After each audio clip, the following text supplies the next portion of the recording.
Good morning. Thank you so much for that lovely introduction, and thanks for having me. What a great group of people that are really involved in making a difference in their community and getting up this early and having this much fun on a Tuesday. That's really cool. So thank you so much for having me. And I'm just here to tell you a little bit about the little flyers in front of you and who we are and what we're doing over in Mount Pulaski.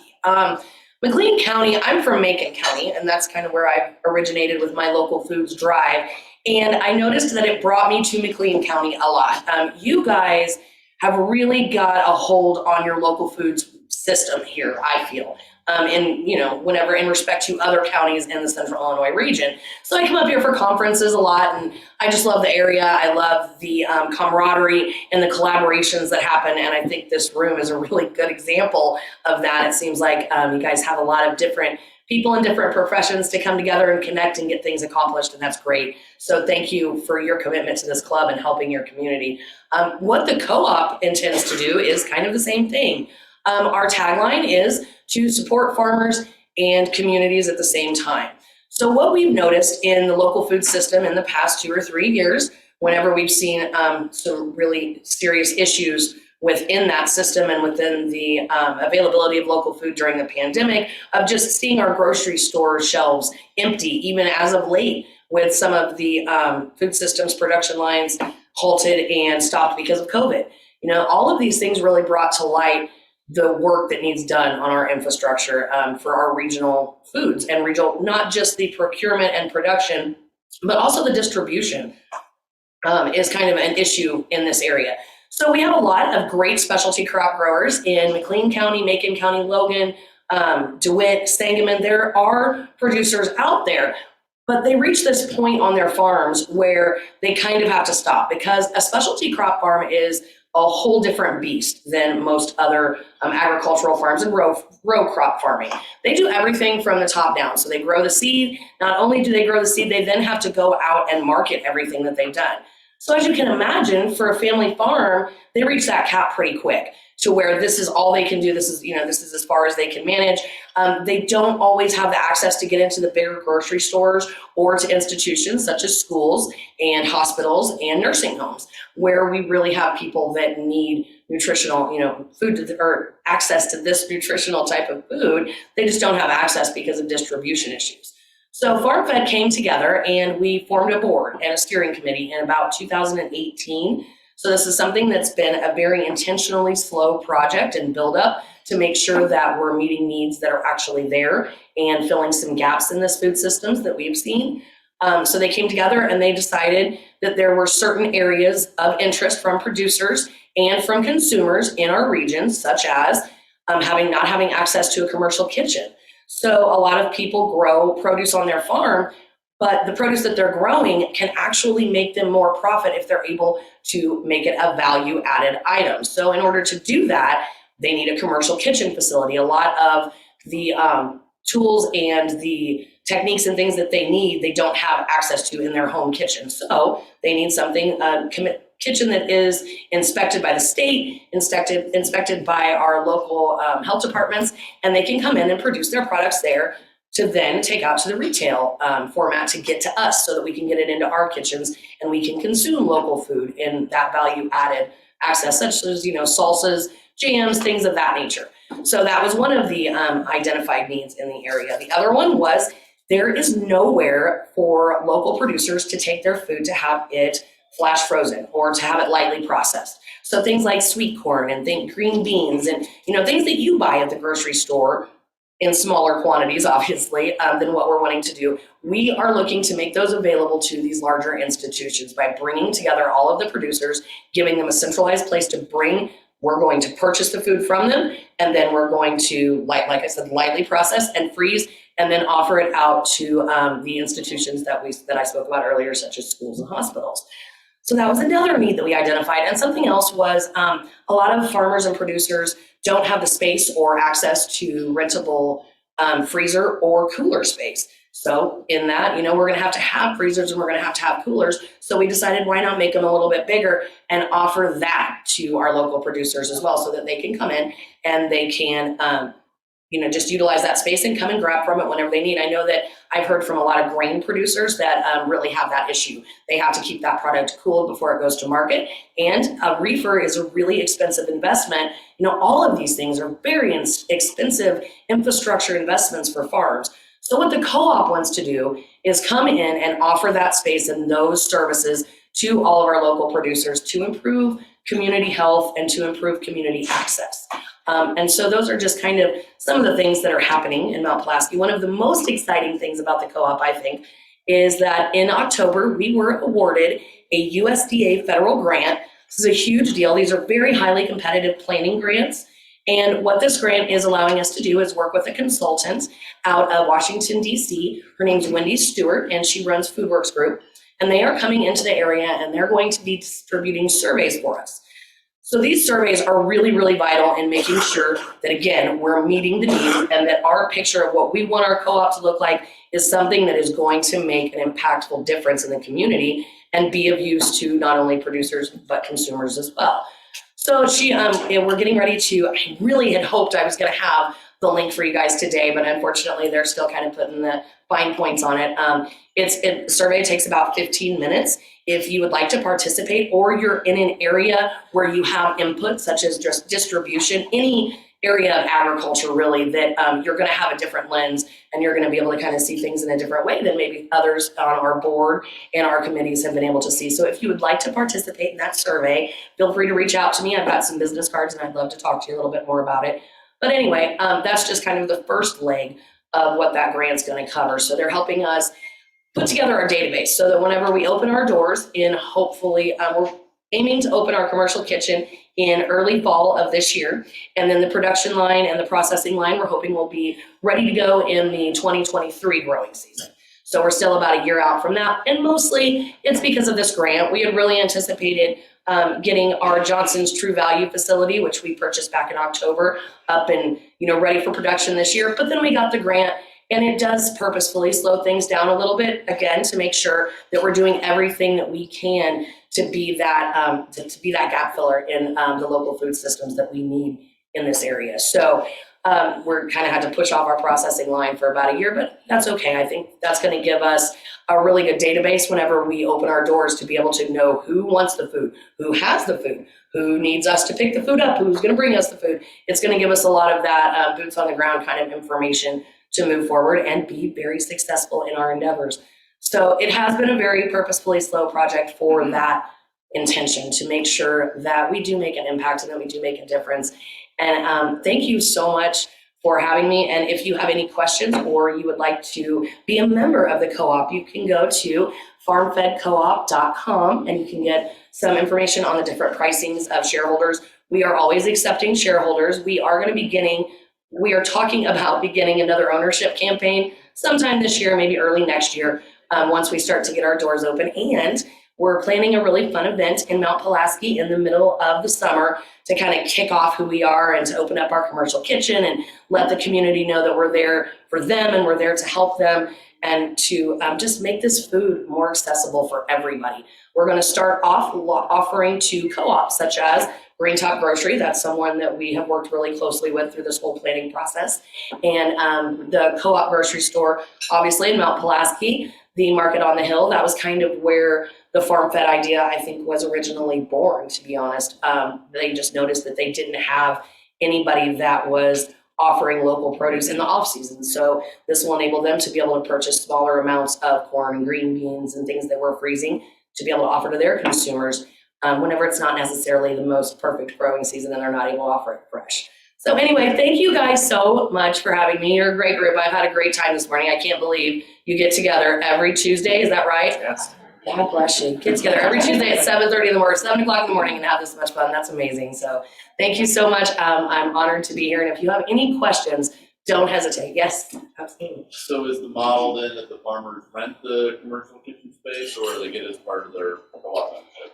So there's going to be incentives to where if they are shareholders, they're going to get a discounted price. So we will have member prices and non-member prices. We want everyone to have access, but obviously we want to give our members a little bit of an incentive to utilize that space. So I I suggest becoming a member just to kind of see what's happening and help us get started and in changing some of the local food systems gaps and issues that we see. But yeah, that's the idea, is an incentive program so that our members have access and get a bit of a discount. Yes. Will there be some type of branding on products that come back out from your area so that we know that we're supporting local when we're at our collective grocery stores or places? Yes, that is one of the most important things I think the co-op is going to offer, is we are going to offer farm branding. So you're going to know if you go to Green Top Grocery and you purchase a little frozen bag of corn from FarmFed Co-op, our name will be on there, but the farm name is going to be the primary. What we want to do is support farmers, and we want local farms to prosper and grow. So we want them to be able to keep that branding that they've worked really hard to, make and maintain. There will also be the option of us purchasing their produce and then putting it together and packaging it as a farm-fed co-op product. Their farm name will then also be on there, but obviously it'll be mixed with other farms. So we'll make sure that everybody's got a little say in there, but it won't be quite as specific as what it would be at the grocery store. But absolutely, that's one of the biggest focuses, is we really want to promote local farms and local growing. I was driving here this morning, and all of the beautiful farmland that we have, and all of that gorgeous black dirt out there, what I hope in my little heart of hearts is that as this co-op gets going and we're able to offer this end user market to growers, that maybe just a little bit of that can go into sweet corn and green beans.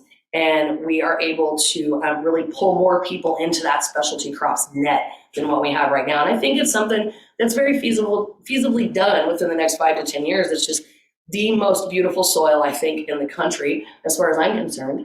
And we have such great returns and rates on our specialty crop products that we grow here in Illinois. I mean, pumpkins, popcorn, you name it. We can pretty well do it here. And that's pretty amazing whenever you look out over the rest of the United States and how they're limited in different regions. We really have an amazing plethora of products that we can grow. So if some of that farmland can go in, and these farmers are able to do that with minimal cost to themselves and are able to, make a profit, obviously, is what we want. So that's kind of our plan. Thank you. Are there other co-ops like this in the area, or did you just have to kind of build this from ground up with this? There is nothing like this in the region, no. And that was, again, why the gap kind of existed. There is some processing in northern Illinois, but small farmers don't have the ability to have low or small batches done. So it's something to where like Del Monte and things like that, but nothing on the cooperative level, nothing with this specific model in our area. They actually went to Michigan and researched some of the co-ops in Michigan and I believe Minnesota to come up with kind of our initial model. Yes. So I'm assuming all of the packaging that you're going to use for this product or products will be local too? Yes, absolutely. We're local, a local cooperative. Everything that we do, we are aiming to do locally for sure. And we have, that's another thing. We have all of those resources right here. I mean, we're 20 minutes away from Bloomington. Bloomington's probably going to end up being one of our biggest markets. And there's so much here as far as packaging and printing and labor, skilled labor needs, things along those lines. That's what the co-op really intends to do, is support local economy for sure. Most of the food shortages, I'm in the grocery industry, most of the food shortages have not been about the food. It has been about the packaging, because a lot of like Campbell's soup, their cans come from overseas. So they can't get them here. Their shortages have been with their cans, although in 2020, they had a 600% increase in sales. There was no way that you could replace that particularly anyway. Wow, that's interesting. I hadn't heard that. I had not heard that, honestly, but it makes perfect sense when you think about it. For sure. But again, this is just a way that we're able to really, work our own. I feel like we have all of the components in this region to do it ourselves and to really build up that regional food systems. And this co-op is just one small way that some of those gaps are being filled and met. And there are, meat processing gaps that we still need to meet, grain processing, fiber processing. There's so much local stuff in this area that we don't really have access to because of processing and distribution challenges. So I'm hoping that this model is able to open those up too and give those other folks options to be able to do something along the same lines. I'm a member of the co-op, so I'm Hi. super excited. Are you Melanie? I am. Hi, Melanie. It's nice to meet you. So one of my questions is, when you get to large institutions, be it a school, but I think especially like corporate headquarters, probably nursing homes, I don't really know. But it seems like all of those types of organizations, out of necessity, they contract with like a Cisco or whatever. Is part of the plan, is there a path forward for you to be something that Cisco accesses? Absolutely. We want to partner with Cisco. We want to partner with distributors. There's no reason to reinvent the wheel. We have people that are going to these facilities already in our area, and we've been talking with Cisco. They also want that opportunity. So something that's really interesting that we've done within, not just we as in the co-op, but the Land Connection actually initiated a bill, in a House Bill 4813. What that does, if it gets to the floor, which it looks like it's going to and going to get passed, Illinois is 2 of the states in the whole country that still has a lowest bid option, or lowest bid, what am I trying to say? So whenever Cisco goes in and bids a school, if they have a budget of $25,000 that they're going to use for their food systems for that year, for their food procurement for that year, then they do not have to contract with Cisco. If they go up above that, they have to take the lower, not necessarily Cisco, but whoever comes in and bids the lowest, which we'll just say is Cisco. Right now, they have to take that lowest bid. So that pretty much means that our kids in the schools are, over 45% of the school districts have to sign a contract with a food provider because that's their biggest line item in school districts. So in doing so, they have to take the lowest bid. That prevents them from working with local food margins and local food, amounts. So what they have done at the Land Connection is put a bill together to get rid of that language. They just are Xing out those 20 words so that schools then have the options to work with cooperatives like us to be able to come directly to us and say, we need, this many pounds of sweet corn to get us through the whole year. And then they'll be able to do that and still maintain their contract with Cisco. So everybody wins, the distributor is still involved, and then we're able to access as well. And if there is a path for us to work with Cisco, that to me just is, a dream come true kind of thing. And I'm hoping that that's the avenue that we're going to go down. We have a lot of people from Cisco and Cisco that are participating in our survey and really helping us understand the distribution model and where those gaps exist as well. So, yeah. One other, it's not a question, but it's kind of an interesting comment. The history for Green Top Grocery was that it began as a USDA-funded grant project called Edible Economy with the Land Connection, actually. It sprung out of there. And over the years, they were building the Edible Economy, was building a database for institutions and farmers to have the shared database of we make it, you eat it, we connect, we do the thing. And while working on that project, someone said, wait, but what happens to the consumer? They want local food. So then came the co-op idea. Well, the USDA grant didn't get funded, and that end of the project had to close. The retail side carried on because we weren't grant funded. So we ended up with a retail store, but not the farmer side. And so all these years later, I'm so excited to see that the farmers are finally getting the thing that they've needed all along. So. Absolutely. So am I. And I wasn't aware of that with Green Top. That's an interesting story. But yeah, that's our grant is a planning grant. So it's doing, it's a 2-year grant, but we're going to pound it out in one so that we're able to get up and operating and processing by next year.